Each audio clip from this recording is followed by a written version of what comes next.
Dose de Fé, com Poliana Amaro. Muito bem, meus irmãos, nesse momento, 2h31, eu quero compartilhar com você uma dose de fé da palavra de Deus que se encontra no livro de Jeremias, capítulo 18, a partir do versículo 2, que diz o seguinte: desça à casa do oleiro e eu lhe falarei ali. Fui à casa do oleiro e o encontrei trabalhando na roda, mas o vaso de barro que ele estava fazendo não saiu como desejava, por isso ele amassou o barro e começou novamente. Então o Senhor me deu essa mensagem: ó Israel, acaso não posso fazer com vocês o mesmo que o oleiro fez com o barro? Como barro nas mãos do oleiro, vocês estão em minhas mãos. Bom, essa passagem muito conhecida do Jeremias sendo chamado por Deus para ir à casa do oleiro. Quando Deus diz a Jeremias: Jeremias, vai lá na fábrica, na casa do oleiro, porque lá eu vou trazer para você uma mensagem profética. Era de costume, naquele tempo, de Deus usar. Deus sempre usou, gente, coisas do nosso cotidiano para falar conosco. Então era costume os profetas, às vezes, viverem a profecia que eles iriam profetizar. Então Deus queria entregar uma mensagem para Jeremias, e Jeremias ele foi um profeta, chamado profeta das lágrimas. Ele profetizou em um tempo de apostasia da fé. Um tempo onde o povo de Israel afastou o coração de Deus, onde o povo de Israel abandonou a lei do Senhor, um tempo onde o povo estava rebelde a Deus. Então Jeremias, ele é levado ali na casa do oleiro, dentre tantas outras profecias. Se você for ler o livro de Jeremias e for ler o livro de lamentação de Jeremias também, você vai encontrar Jeremias alertando e suplicando e sendo atacado, sendo preso, porque ele levava uma mensagem de Deus para despertar o povo. Mas o povo estava com o coração tão endurecido na sua rebeldia, estavam tão afastados de Deus, estavam tão cegos na sua incredulidade, na sua obediência às leis que Deus tinha dado para o povo de Israel, que eles não queriam ouvir Jeremias. Eles não queriam ouvir Jeremias. Então hoje eu quero falar com você a verdadeira história por trás da mensagem da casa do oleiro. Porque quando nós cantamos aquela música, eu quero ser, Senhor amado, como um vaso nas mãos do oleiro, a gente acha bonito. Quebra minha vida e me faça de novo. Eu quero ser. É bonito cantar essa canção, não é? Aí a gente, desde pequeno, eu sempre ouvia mensagens com relação a essa palavra, dizendo que eu tenho que me sujeitar, eu tenho que me pôr nas mãos de Deus, eu tenho que ser amassado, eu tenho que ser quebrado, eu tenho que ser um vaso para ser moldado por Deus.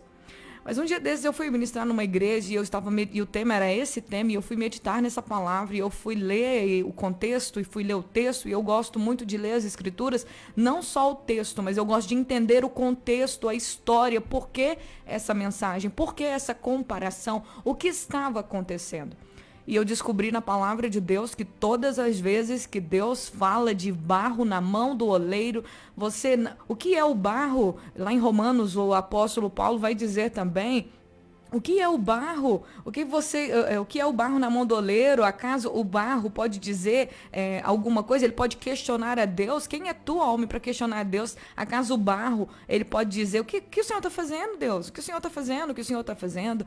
É um texto de Romanos 9, que o apóstolo Paulo está chamando a atenção do povo, dos romanos ali, para obedecerem a Deus, para se sujeitarem à vontade de Deus. Aí tem outro texto também, lá em Isaías 45, versículo 9.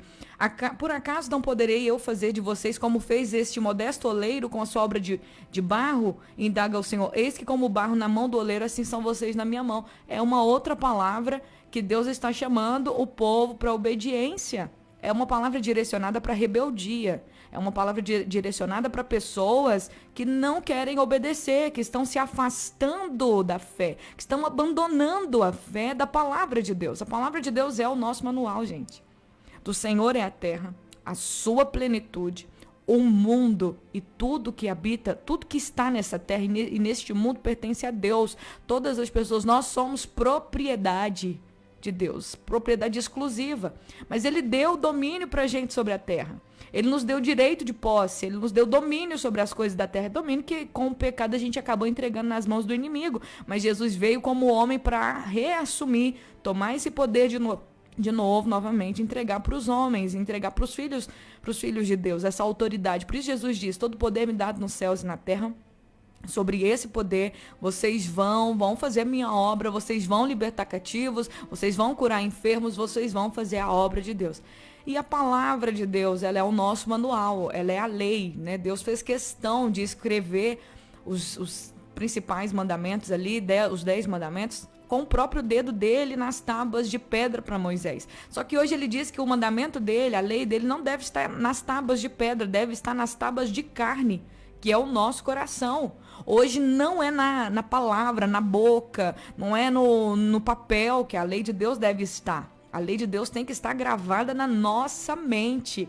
Como diz o salmista Davi, bem-aventurado o homem, que não anda segundo o conselho dos ímpios, nem se detém no caminho de pecadores, nem se assenta na roda dos escarnecedores, antes, ou seja, não se detém no caminho do mal e nem anda com pessoas más e pessoas pecadoras, mas essa pessoa tem antes prazer na lei do Senhor. E na sua lei, medita de dia. Meditar é o quê? Pensar. É você ter a palavra de Deus na sua mente o tempo inteiro, de dia e de noite. Tudo que você for fazer, você pensa se realmente a palavra de Deus, a lei de Deus, que é a lei do seu Criador para você, ela realmente dá respaldo para aquilo que você for fazer. Tudo que a gente for fazer, a gente tem que analisar a palavra de Deus, a vontade de Deus para as nossas vidas. Porque aquele que medita na lei do Senhor de dia e de noite, essa pessoa vai ser como uma árvore plantada junto a ribeiro de águas, que vai dar o seu fruto na estação própria e tudo que fizer vai prosperar. Mas o ímpio, quem é o ímpio? É aquele que não obedece à palavra de Deus. É aquele que recusa-se de ouvir a palavra de Deus. É aquele que não está nem aí para a lei de Deus. Ele ama pecar. Ele ama fazer as coisas da vontade dele, do jeito dele. Ele é ímpio. A impiedade, ele é contra a piedade da palavra de Deus. Então ele não está nem aí. O ímpio é como a moinha que o vento espalha. Ele é nada. Os ímpios não vão permanecer na congregação dos justos, nem os pecadores. É o que está escrito no Salmo 1. Então nós precisamos entender que o nosso prazer tem que estar na palavra de Deus e nós devemos meditar nessa palavra para quê? Para seguir a palavra. Aí o Moisés, ele vai dizer, lá no capítulo 11, versículo 26, quando Deus entregou todos os mandamentos para o povo de Israel e agora diz para eles, eis que hoje eu ponho diante de vocês a bênção e a maldição. A bênção quando vocês cumprirem os mandamentos do Senhor vosso Deus, que hoje eu mando para vocês. Porém, a maldição, se vocês não cumprirem os mandamentos do vosso Deus, e vos desviardes do caminho que hoje vos ordeno, para seguirdes deuses que não conhecestes. E será que quando o Senhor teu Deus te introduzir na terra prometida, que vais para possuí-la, então possuirás a bênção sobre o monte, Gerizim e a maldição sobre o monte Ebal. E aí ele começa a falar da questão das bênçãos aqui. Então a bênção está sobre quem cumpre a palavra do nosso Deus, e a maldição ela já está sobre quem descumpre. Então isso é automático, então é muito sério. Aí quando Jeremias ele recebeu essa mensagem da casa do oleiro, o povo de Israel estava rebelde, gente. Estava rebelde, e junto com a lei, com os mandamentos, né, com a lei de Deus e tudo, já vem bênção para quem obedece e maldição quando há desobediência. Então isso é automático, já é assim, não tem como não adianta espernear, você achar certo ou errado, não adianta a gente achar certo ou errado, se a gente quer ou não quer, se a gente se conforma ou não conforma. É assim, pronto, acabou. É desse jeito que funciona. Existem leis espirituais, da mesma maneira que existem as leis do homem. Se você roubar, você vai preso na lei humana. Não adianta você espernear e falar, é porque eu estava com fome, é porque isso. Não adianta matar e falar, é porque fez isso, fez aquilo. Você vai ser julgado pela lei do homem. Não adianta a gente espernear, ficar contra a justiça, contra o governo. Se existe uma lei dos homens, se existe um estatuto leis no Brasil, nós devemos obedecê-la. Quando um cidadão obedece às leis do seu país, ele vai ser um bom cidadão e não vai acontecer nada de mal com ele. Mas se ele descumpre as leis do país, se ele desobedece às leis, ele vai sofrer as consequências. Vai ser preso, vai ser julgado, vai ficar longe do convívio da sua família, porque é assim que acontece. E também nas leis de Deus é a mesma coisa. Existem leis eternas, leis espirituais, que nós não podemos mudar. São leis e nós estamos debaixo dessa lei e nós devemos obedecer. Porque quando obedecemos, bênção vem sobre nós. quando desobedecemos, automaticamente já vem a maldição. Não é Deus que amaldiçoa a gente, não. Tem muita gente que fala, Deus vai amaldiçoar fulano. Não, gente. É as nossas próprias ações, são as nossas próprias atitudes. Nós sofremos as consequências dos nossos próprios atos. A palavra de Deus, ela é vida. E vida abundante. A lei, os mandamentos de Deus não são pesados. A lei de Deus é o amor. E tudo que a palavra de Deus ensina é para o nosso bem. E aí, quando Deus diz para Jeremias, vai para a casa do oleiro, porque lá eu vou te falar a minha palavra, e a palavra era que se o povo não se arrependesse da sua rebeldia, eles iriam ficar na mão do oleiro. E esse estar na mão do oleiro não é bom. Não é bom. É um tratamento que Deus vai fazer. E é o último caso, Deus não quer que você vá para a mão do oleiro. Ah, Poliana, como assim Deus não quer que eu vá para a casa da mão do oleiro? Será que todo mundo tem que ir para a mão do oleiro? Não. Tratamento na mão do oleiro é para rebeldia. É para tratar crentes, filhos, pessoas rebeldes. Pessoas que ouvem a palavra de Deus e não obedecem de bom grado. Elas precisam, infelizmente, elas são frágeis. Diz a palavra que enquanto Jeremias observava o oleiro trabalhando na roda do oleiro ali, enquanto ele observava, o vaso que o oleiro estava fazendo se quebrou na mão dele. E quando o vaso se quebrou na mão dele, ele pegou aquele barro e tornou a fazer. E aí Deus diz, assim, será que eu não posso fazer dessa forma com o povo de Israel? Porque eles são tão rebeldes que eles se quebram na minha mão. Eles são tão, assim, cabeça dura, que eles estão se desfazendo, eles estão sofrendo as consequências dos seus próprios atos. Mas o oleiro pegar o barro e refazer, isso é uma ação de misericórdia. Só que nesse processo aí, muita gente está sofrendo por causa de sua própria rebeldia. Não seja rebelde, obedeça. A correção, ela vem para filhos rebeldes. Deus não quer que a gente seja rebelde. A casa do oleiro, para nós estar, ser um vaso na mão do oleiro, é o último desejo de Deus para mim, para você. Deus não quer que isso aconteça com você. Deus não quer que você seja rebelde. Mas, porque Ele te ama, se você for rebelde, Ele vai tratar com você. Ele vai tratar, vai moldar a sua vida. E às vezes você está sofrendo algumas coisas por causa de rebeldia.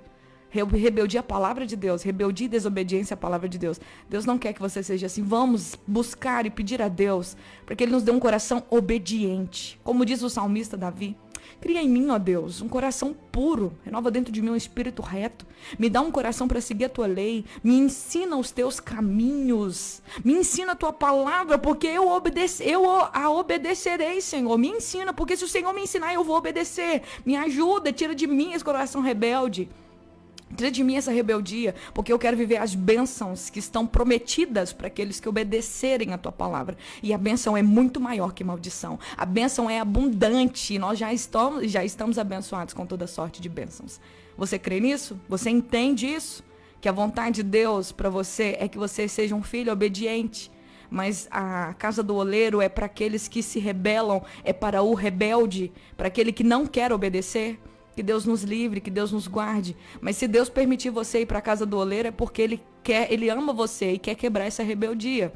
Então vamos orar nesse momento? Senhor, obrigado pela tua palavra. Te louvo, te agradeço. Eu sei que o Senhor tem o melhor pra gente. Oro pedindo que o Senhor venha nos dar entendimento da tua palavra. Oro para que o Senhor venha nos dar um coração obediente. Que possamos nos sujeitar à tua vontade. Que possamos nos sujeitar à tua lei, à tua palavra. Que o Senhor abençoe a vida de cada pessoa que me acompanha. Que a tua palavra venha, Senhor, ficar encravada no nosso coração. Que não venhamos ser ouvintes esquecidos, mas que possamos ser praticantes, fazedores, cumpridores da tua palavra. Pois a tua palavra é viva e eficaz. E é o Espírito Santo que nos ensina a viver a tua palavra. Que o Senhor abençoe a vida de cada um, cumpra a tua vontade nos nossos corações. É o que eu te peço em